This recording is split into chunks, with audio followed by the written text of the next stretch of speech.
వెంకట్తో సైదులు రాజు assembly నుంచి. గౌరవ అధ్యక్ష, ప్రజల ప్రయోజనాలే పరమావధిగా రాష్ట్ర అభివృద్ధి ధ్యేయంగా సాగుతున్న ఈ ప్రజాప్రభుత్వంలో వరుసగా 4వసారి 2026-27 ఆర్థిక సంవత్సరానికి బడ్జెట్ను ప్రవేశపెట్టే అవకాశం నాకు కల్పించిన తెలంగాణ ప్రజానికానికి, ప్రభుత్వానికి, కాంగ్రెస్ నాయకత్వానికి హృదయపూర్వక కృతజ్ఞతలు తెలుపుకుంటున్నాను.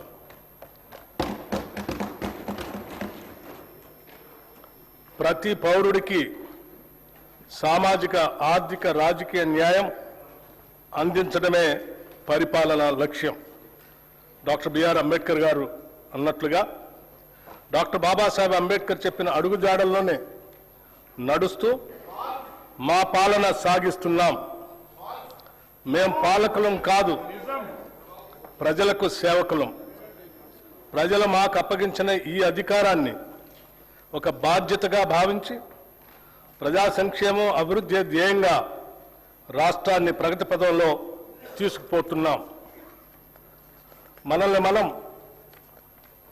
తెలుసుకునే ఉత్తమ మార్గం ఏమిటంటే ఇతరులకు సేవ చేయటంలో మనం మర్చిపోవటం అని ఆనాడు మహాత్మా గాంధీ చెప్పిన విషయాలను గుర్తు చేసుకుంటూ ఈ 2 ఏళ్ల పాలనలో ప్రజలకు మేమిచ్చిన వాగ్దానాలను, వారు మాపై పెట్టుకున్న ఆశలను సంతృప్తికరమైన స్థాయిలో నెరవేరుస్తూ వస్తున్నాం. గత ప్రభుత్వం చేసిన ఆర్థిక మరియు వ్యవస్థల విధ్వంసాన్ని సరిచేస్తూ పాత అప్పులను, వాటి వడ్డీలను కట్టుకుంటూనే పాలనను గాడిలో పెట్టాం.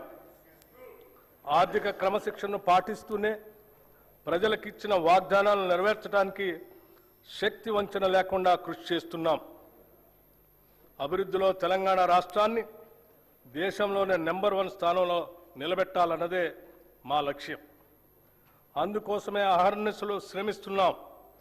ఈ 2 ఏళ్లలోనే రాష్ట్రానికి రికార్డు స్థాయిలో పెట్టుబడులు తీసుకురాగలిగాం. ధీరోదాత్తుడు ఎన్నడూ తనకు ఎదురైన అవరోధాలకు బెదరుడు. అవరోధాలనే అవకాశాలుగా మలుచుకొని ముందుకు సాగుతాడు. మేమెంచుకున్న లక్ష్యాల వైపు అడుగులేయటంలో ఎన్ని అడ్డంకులు ఎదురైనా లెక్క చేయక ముందుకు సాగుతున్నాం. ప్రజల నుండి పన్నుల రూపంలో వచ్చిన సొమ్మును తిరిగి వారి అభ్యున్నతి కోసమే వెచ్చిస్తున్నాం. ప్రతి పైసాకు మేము కాపలాదారులుగా ఉంటున్నాం. ఆదర్శవంతమైన పాలనలో రాష్ట్రాన్ని దేశానికే తలమానికంగా నిలబెడుతున్నాం.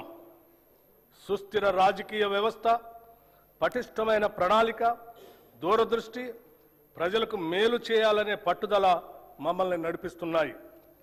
ప్రపంచ పరిస్థితులు ఏ విధంగా ఉన్నా తెలంగాణ ప్రజానికం పట్ల, వారి అభ్యున్నత పట్ల అత్యున్నతమైన చిత్తశుద్ధితో ఈ బడ్జెట్ని రూపకల్పన చేశాం.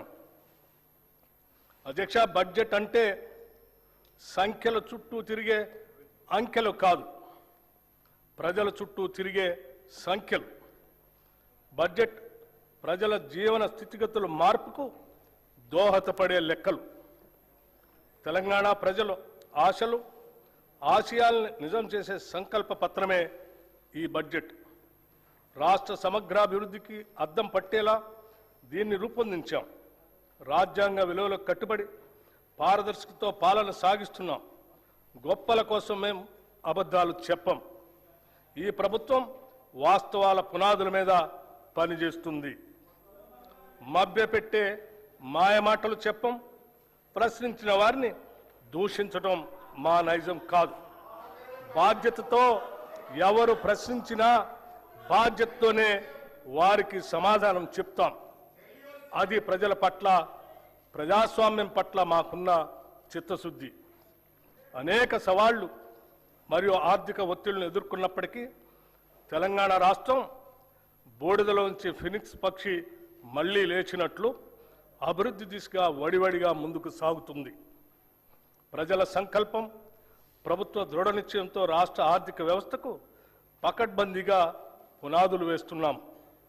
ఈ బడ్జెట్లో రైతు సంక్షేమం, మహిళల సాధికారిత, యువతకు ఉపాధి అవకాశాలు, నైపుణ్యాలతో కూడిన నాణ్యమైన విద్య, ఆరోగ్యం, విద్యార్థులకు పౌష్టికాహారం, మౌలిక వసతుల అభివృద్ధికి ప్రాధాన్యత ఇస్తూ తెలంగాణను సుస్థిరమైన అభివృద్ధి వైపుకు నడిపించేదిగా రూపొందించామని సగర్వంగా తెలియజేస్తున్నాం. తెలంగాణ అస్తిత్వానికి మరియు సంస్కృతికి, సాంప్రదాయాలకి, పండుగలకి మా ప్రభుత్వం పెద్దపీట వేసింది. తెలంగాణ రాష్ట్ర అవతరణ దినోత్సవ రోజున కవులు, కళాకారులు, ప్రముఖులను మా ప్రభుత్వం సత్కరించింది. అందశ్రీ రచించిన జయ జయ హే తెలంగాణ గీతాన్ని రాష్ట్ర గీతంగా ప్రకటించాం. తెలంగాణ తల్లి విగ్రహాన్ని రైతు, శ్రామిక, మహిళా రూపురేఖలతో స్థానిక సంప్రదాయాలు ఉట్టిపడేలా రూపొందించాం. తెలంగాణలో అతిపెద్ద గిరిజన జాతర అయిన మేడారం సమ్మక్క సారలమ్మ జాతరను అత్యంత వైభవంగా నిర్వహించాం. వనదేవత